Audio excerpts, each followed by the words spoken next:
Shoshib qo'yibman azizlarim, shoshib qo'yibman. Xo'p, nimaga shoshib qo'ygan deyishingiz mumkin. Oldinroq bitta video qilgandim. Menda tanlov bor, chempion olsammi yoki bundan olsammi deb shunaqa bir tanlov turgan video qilgandik va men narxi arzonligi uchun bu mashinaga to'xtalgan edim va shuni sotib olgandim. Shoshilgan joyim eng kulminatsion nuqtasi shundaki, bu mashina men 100% naqd berib olyapman. O'sha paytida naqd berib olgandim. Endi esa bu rassrochkaga o'chirib qoldi azizlar. Agar men rassrochka ochilishini o'sha payt bilganimda edi 100% pulni bermasdim, nima qilmoqchi edim? Ikkita mashina olmoqchi edim.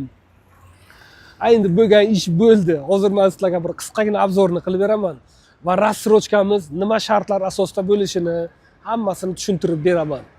Mashinamiz Jack GS6, Jack oilasiga mansub bo'lgan va parametrlari bo'yicha oxirgi Xitoyning oxirgi shu pokoleniya оборудованиялari, mexanikalar hammasi bilan jihozlangan. Old ko'rinishi monoqoshlari palasa bo'lib, dnevniy agni palasa bo'lib yonadi. Pastdagi ko'zlari yo'lni yoritishga mo'ljallangan, xuddi liga o'xshab qilingan. Bu yana bitta eng menga yoqqani shuki, adaptivni pavorotniklari bor ekan. Nima desa, agar siz pavorotnik yoqayotgan bo'lsa, rolni bursangiz, o'sha tomondagi mana bu yo'lni yoritish ko'zlar qo'shimcha mana bu ikkita ko'z yonib, o'sha tomonni yoritib beradi. Endi ko'pchilikka bu yangilik emas, lekin haqiqatan ham men bu komfortni haqiqatan ham his qildim. Haqiqatan ham chotki. Keyin gazni ustanovkasi bo'yicha to'xtaladigan bo'lsak, men bunga propan qo'ydim, metan bo'lmaydi dedilar. Boshida aytdiki, metanni qabul qilmaydi, bu senga azob bo'lib keladi, seni qiynaltiradi. Yo'q azizlar, unaqangi muammoni o'zi yo'q. Propan ustanovka qildingiz, tamom unutdingiz. Hozirgi paytda teng bo'ldi. Mana shu mashinalarda umuman olgan zapravkalarda metanni o'zi yo'q. Propan svobodno.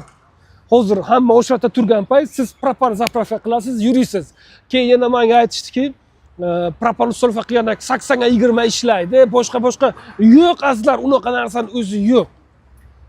Men ustanovka qilganman, mashina qiziyotgan paytda faqat benzinni ishlatadi. Menga va'da qilgani bo'yicha 90 ga 10, lekin 5% benzin edi, 95% propanda yuriydi. Keyin yana aytishgandi buni, motori injiq, nima qilasan, bunaqa mashinani olib, sen boshqasi yo'q azizlar, unaqasi yo'q. Motor hech qanaqa injiqlik qilmaydi.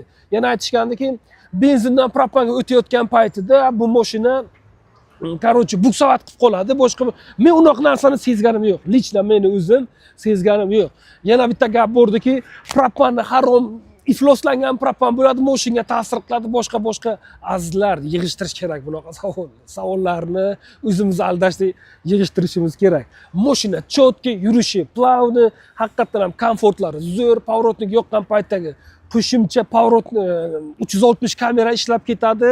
Sizga qaysi pavorotda yoqqan bo'lsangiz, bundan tashqari buni yoritish ko'zlari o'sha kerakli burchaklarni sizga yoritib beradi. Hammasi avtonomda. Misol uchun, kechqurun bo'lgan paytda farni yoqish kerak yo'q, ko'zlarni yoqish kerak yo'q. O'zi avtomatim yoqadi. Yomg'ir yog'ayotgan paytda datchiklar o'zi avtomat ishlab ketadi. Yana nima kerak azizlar? Hamma narsa mana shu to'ychoqda mavjud. Diskalarni aytishdiki, buni olib по-любому nima qilish kerak? Yangilash kerak. Yo'q, men hech narsani yangilaganim yo'q azizlar. Haqiqatan ham oldim. Hech narsaga qo'yganim yo'q. Qancha nima bilan kelgan bo'lsa, o'sha holatida oldim. Shumka qilish kerak emas, ko'pchilik shumka qilish kerak deydi. Kalotkalarni deydi. Kalotkalar bo'yicha hech narsa muammo yo'q. Faqat men bitta narsani o'zimga orzu qilaman. Mana bu Suprtni ko'ryapmiz. Suprt bunda stalnoy rang qilingan. Agar qurbingiz yetsa, agar tushunsangiz, motor shinani yechib, mana bu Suprtlarni kraska qilsangiz, вообще chotki bo'ladi. Endi men qaysi rang tavsiya qilaman? Yo'q, sariq rangni, yo'q bo'lmasa qizil rangni qilsangiz, ana Suprtlar ranglasangiz, haqiqatan ham wow. Tak, hozir ko'rinmaydi. Kechqurun bo'lgan paytda mana bu proyeksiya, Jack proyeksiyasi paydo bo'ladi. 360 kamera bor, besключой доступ. Endi bunaqa deysa, qanday tushunsangiz tushuning. Agar mashina yopmoqchi bo'lsangiz, kalit oldingizda bo'lsa, yopildi. Yana bosdingiz, ochildi. Men o'ylardim, bagajni ochish masalasi bo'yicha ko'pchilik aytadi, kerak emas, to'g'ri. Hamma vaqt ham kerak bo'lmaydi, lekin menga mana shu funksiya, gapni ochiqni aytaman, haqiqatan ham zo'r. Ana shu funksiya menga yoqdi. Nimaga yo'qdi desangiz, o'zim bozorlik qilganman ayolim bilan birga. O'sha paytda bagajni ochayotgan paytda qo'l zayd bo'lgan payt haqiqatan ham zo'r fishka ekan. Men o'zim rohatlandim. Endi nima deydi? Melich, no kayfovdi. Haqiqatan ham melich, lekin kayf. Endi bitta salonni aytamiz, salonga o'tirib, rassrochkani hammasini tushuntirib beraman. Menga eng ko'p yoqqanim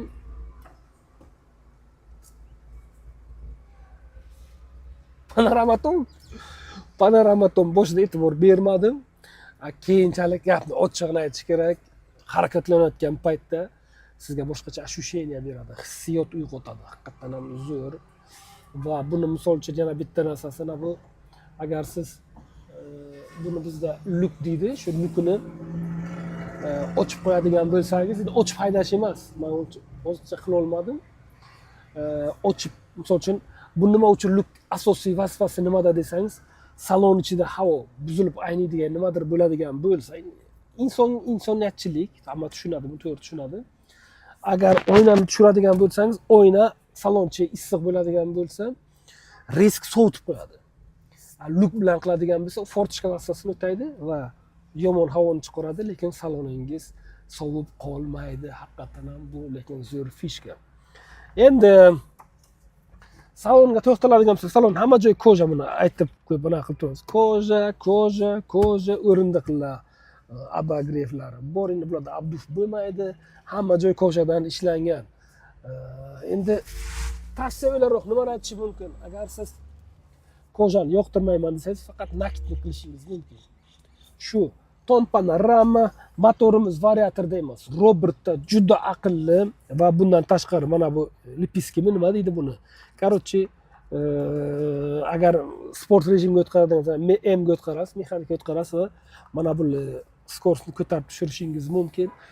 Adaptivni kruz kontroli yo'q, to'g'ri, lekin kruz kontrolimiz bor. Pedalni bosmasdan mashinani boshqarishingiz mumkin. Buni o'zi biz boshida sotgan paytimiz boshida 330 millionlar edi. Keyin bu 315 milliondan sotdik. Keyin 300 millionga tushdi. Hozirgi narxi buni 285 million so'm. 285 million. Tak. Ko'rsatamiz. 285 million. Buni avtosalonni o'zidan rassrochkaga olishingiz mumkin. Rassrochkaga olish tartibi qanaqa bo'ladi? Boshlang'ich to'lov uchun 200 million berasiz. 200 million berasiz. Tak. 85 qoladi. 85 ni bo'lamiz 6 oyga. 14 milliondan qoladi. 6 oyga qolganini berasiz. Endi siz aytishingiz mumkin, 200 million beradigan bo'lsak, bu yoqda o'zi hech qancha qolmayapti. Siz agar 100% pul yetadigan bo'lsa, keling narxidan o'tib beradigan joy bor. Kelishamiz, muammo yo'q. Rassrochka olaman desangiz, 285 million narxi, sitga tushmagan narxi shu. 200 million berasiz, qolganini olasiz. Hech qanaqangi bank aralashmaydi, hech qanaqangi penya yo'q, bosh og'riqlarsiz bo'lmaydi. Murojaat qilasiz, o'zimiz qilib beramiz. Agar xohlasangiz men uni test drive qilib berardim, gapni ochig'i. Mashina mazza qilib yurasiz. Mazza. Aytadi-yu, mazza. Chotki. Shu kanalga nima bo'lib qoling, a'zo bo'lib qoling, like bo'lsin, kommentariyada fikrlaringizni yozib qoldiring. Biz uchun juda muhim. Yana siz qanaqangi obzorlarni kutib qolasiz, bu haqida ham yozib qoldiring, savollaringizni bering, javob beramiz.